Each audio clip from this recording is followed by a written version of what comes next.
Hey guys नमस्कार, आप लोगों का टॉप 10 क्लासेस के प्यारे से यूट्यूब फैन पर स्वागत है। गाइस आज की क्लास में हम लोग बात करने वाले हैं कक्षा 10 की विज्ञान की एक प्यारे से पार्ट की फिजिक्स का। पहले बच्चों, इससे पिछले वाले क्लास में हम लोगों ने देखा था कि अवतल दर्पण द्वारा प्रतिबिंब कैसे बनता है। हमने उस क्लास में अवतल दर्पण की 6 स्थितियों के बारे में चर्चा किया है और आज की क्लास में हम लोग बात करने वाले हैं उत्तल दर्पण द्वारा प्रतिबिंब कैसे बनेगा। अब बात करें प्यारे बच्चों, वहां हमने 6 स्थिति पढ़ा था, पर आज की क्लास में जब उत्तल दर्पण द्वारा प्रतिबिंब बनाना सीखेंगे तो वहां ओनली केवल 2 स्थिति पढ़ना है। तो बात करते हैं प्यारे बच्चों कि आज की क्लास में आज की जो टॉपिक है प्यारे बच्चों, हमने पहले ही बता दिया कि आज हम सीखेंगे कि उत्तल दर्पण द्वारा प्रतिबिंब कैसे बनता है। उत्तल दर्पण द्वारा प्रतिबिंब बनता है तो उसका किरण आरेख कैसे बनाया जाता है प्यारे बच्चों, आखिर प्रतिबिंब की आकार कैसा होता है, प्रतिबिंब की आकृति कैसी होती है, तो सारी चीजों के बारे में हम डिस्कशन करने वाले हैं।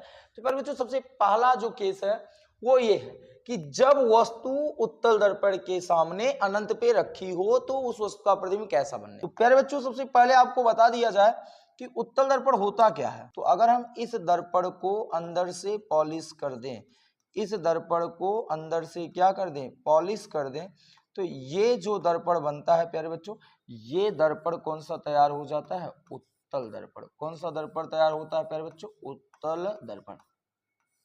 अब ध्यान से देखना, इस दर्पण के यहां पर ध्यान देना, एक सीधी रेखा खींची जाती है। उस सीधी रेखा का नाम होता है मेरे प्यारे बच्चों मुख्य अक्ष, और यहां जो लहरता है उसका नाम ध्रुव होता है, और यहां पर जो होता है, यहां पर जो होता है वो क्या हो जाता है प्यारे बच्चों, मुख्य फोकस हो जाता है। ध्यान देना, जितना दूरी इधर लिए हो उतनी दूरी लगभग आपको इधर लेना पड़ता है। तो ये इसका क्या हो जाता है, वक्रता केंद्र हो जाता है। ध्यान से, ये इसका क्या हो जाता है, वक्रता केंद्र हो जाता है।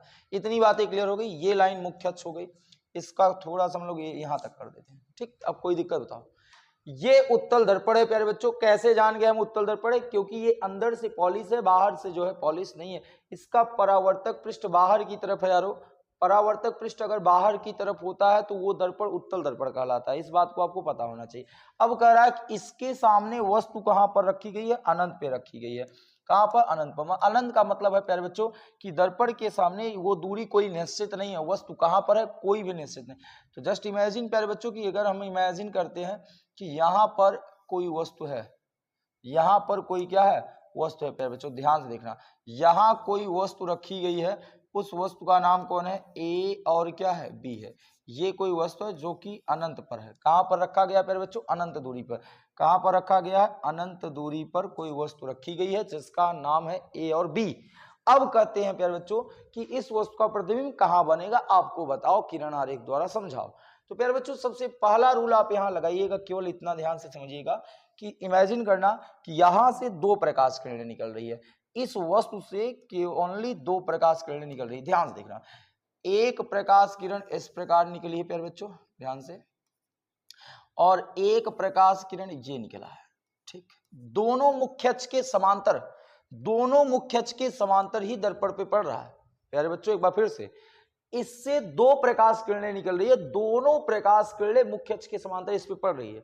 अब आपको पता है रूल, आपको पता है कि मुख्य अक्ष के समांतर चलने वाली प्रकाश किरणें उत्तल दर्पण के सामने, उत्तल दर्पण से जब टकराती हैं तो मुख्य फोकस से आती हुई क्या होती है, प्रतीत होती है। और अवतल दर्पण से जब टकराती हैं तो मुख्य फोकस से आती है। यहाँ अवतल दर्पण की मुझे बात करनी नहीं है, हमने केवल ये जानते हैं कि ये हमने ला पढ़ा था प्यारे बच्चों, ये रूल हमने पढ़ा था कि अगर ये उत्तल दर्पण है, अगर ये उत्तल दर्पण है और ये इसका ध्रुव है और ये इसका मुख्य फोकस है, तो प्रकाश किरणें जब इस पे मुख्य अक्ष के समांतर पड़ती हैं तो वो कहां से होकर आती हुई दिखती थी प्यारे बच्चों, वो मुख्य फोकस से आती हुई दिखती थी। ये नियम हमने पढ़ा था।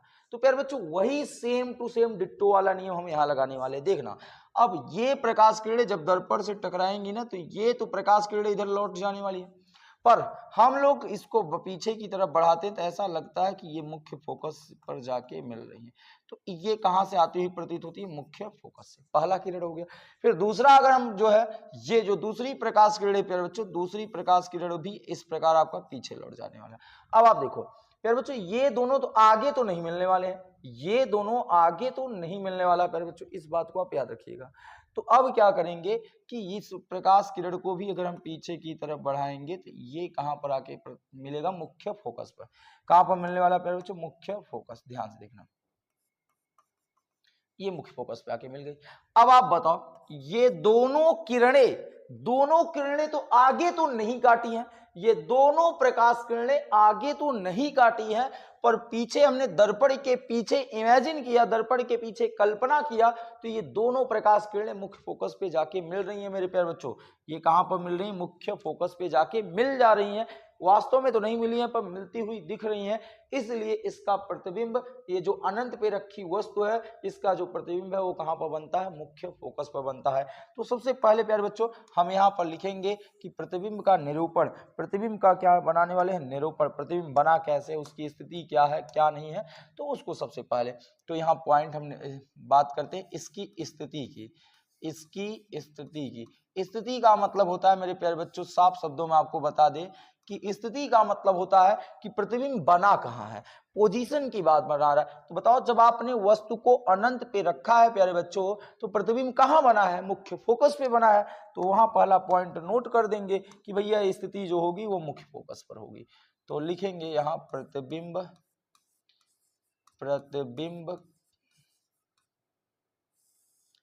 मुख्य फोकस पर बनेगा। कहां बनेगा प्यारे बच्चों? मुख्य फोकस पर बनेगा।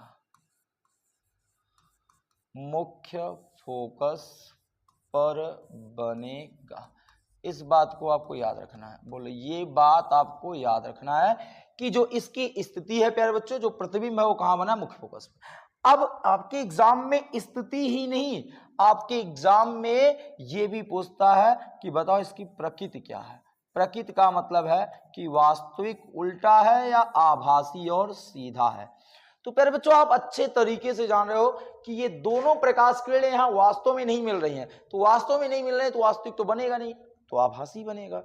तो हम क्या करेंगे, जो लिखेंगे यहाँ इसका क्या हो जाएगा? आभासी। क्या लिख देंगे? आभासी।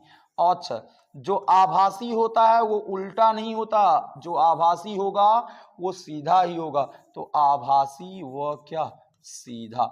ये इसकी क्या हो गई? प्रकृति हो गई। ये इसकी क्या हो गई? प्रकृति। अच्छा, एक चीज और पूछता कि आकार क्या है? आकार क्या? आकार का मतलब आप समझ पाए प्यारे बच्चों कि प्रतिबिंब बड़ा बना है कि छोटा बना है। अब आप बताओ, देखो वस्तु इतना बड़ा है प्यारे बच्चों और प्रतिबिंब बिंदु रूपी बना, तो छोटा ही बनेगा ना।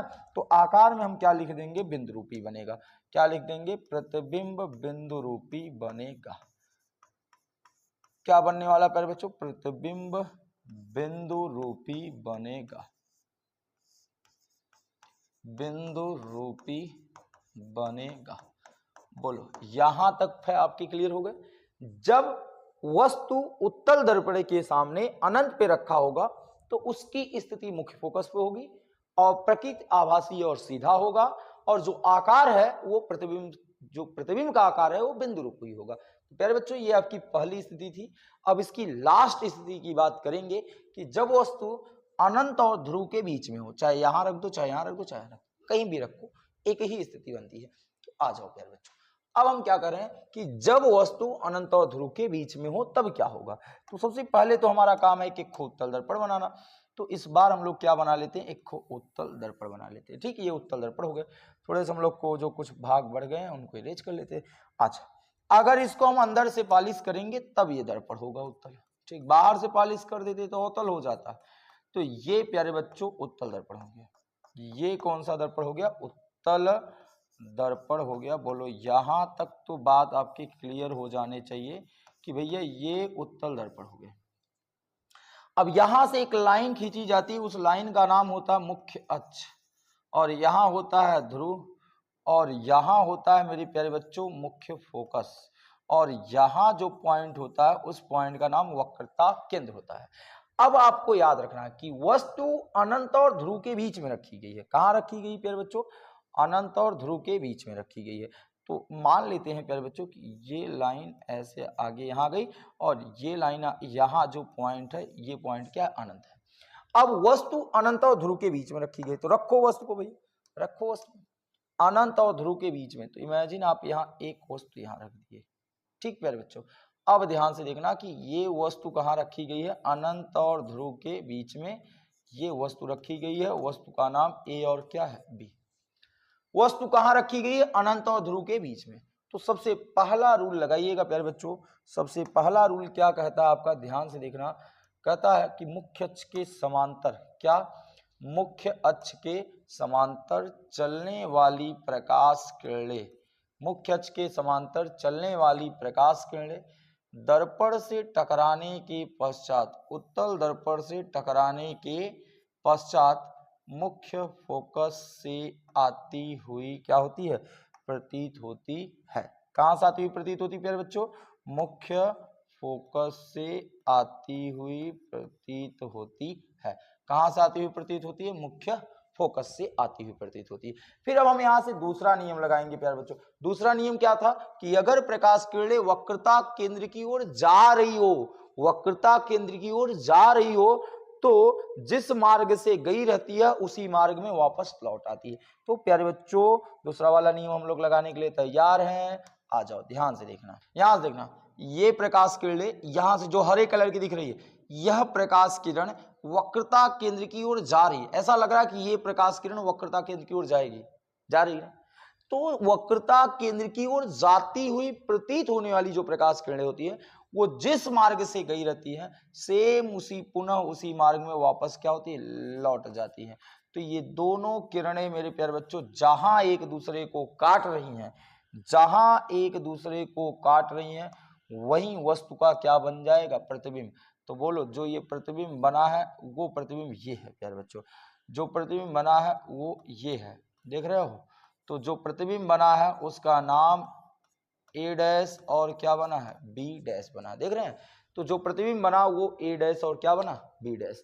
तो आप एक बात देखो कि यहां दोनों प्रकाश किरणें वास्तव में नहीं काटी है, दोनों प्रकाश किरणें केवल ऐसा लग रहा है कि यहां पर आके मिल रही हैं ना। तो ये एक तो बात क्लियर हो गया कि भैया यहाँ जो बनने वाला प्रतिबिंब है वो वास्तविक तो नहीं है, वो वास्तविक नहीं है। अच्छा, वास्तविक नहीं है तो आभासी है, और आभासी है तो सीधा होगा, ये तो बात क्लियर हो गई। उसके बाद देखो, वस्तु इतना बड़ा है, प्रतिबिंब इतना छोटा है, तो छोटा बनेगा। कहाँ बना है भैया, ध्रुव और मुख्य फोकस के बीच में, ध्रुव और मुख्य फोकस के बीच में। स्थिति में हम क्या लिखने वाले कि भैया कहाँ प्रतिबिंब बना है, बताओ एक बार देख लो, एक बार स्थिति देखो, पी और एफ के बीच में। तो यहां लिख देंगे पी व एफ के बीच में, पी व एफ के बीच में, ठीक, स्थिति हो गई। फिर उसके बाद अगर हम बात करें प्यारे बच्चों, इसकी स्थिति तो हो गई। फिर उसके बाद हमने क्या कहा था, इसका जो प्रकृति होता है, इसकी जो प्रकृति होती है वो क्या होती है। तो प्रकृति क्या होता है प्यारे बच्चों, प्रकृति का मतलब कि वास्तविक है कि आभासी है। तो देखो प्यारे बच्चों, ये वास्तव में यहाँ मिली नहीं है, तो मिली नहीं है तो भैया वास्तविक तो होगा नहीं, वो क्या हो जाएगा, आभासी हो जाएगा। तो प्रकृति क्या हो जाएगा, आभासी, क्या हो जाएगा, आभासी। अच्छा, आभासी हो तो सीधा तो होगा ही होगा, आभासी है तो सीधा होगा, तो आभासी व सीधा, आभासी व सीधा। लास्ट पॉइंट प्यारे बच्चों इसके लास्ट पॉइंट क्या है कि इसको बताओ आकार क्या है। आकार मतलब छोटा है या बड़ा है। तो प्यारे बच्चों आकार आप अगर देख पा रहे होंगे तो देखे होंगे कि वस्तु यहाँ आपका देखिए, वस्तु ये है ब्लैक कलर का, जो प्रतिबिंब है ये रेड कलर का, तो छोटा बना है ना यार। तो यहाँ लिख देंगे प्रतिबिंब छोटा बनेगा, क्या हो जाएगा, प्रतिबिंब छोटा बनेगा, क्या होगा, छोटा बनेगा। प्यारे बच्चों इस प्रकार उत्तल दर्पण द्वारा बनने वाले प्रतिबिंब की जो दो स्थिति थी वो दोनों स्थिति आपके कंप्लीट हो जाते हैं प्यारे बच्चों। एक आपका ये लास्ट वाला स्थिति है जब वस्तु अनंत और ध्रुव के बीच में हो, इससे पहले हमने देखा जब वस्तु अनंत पर था।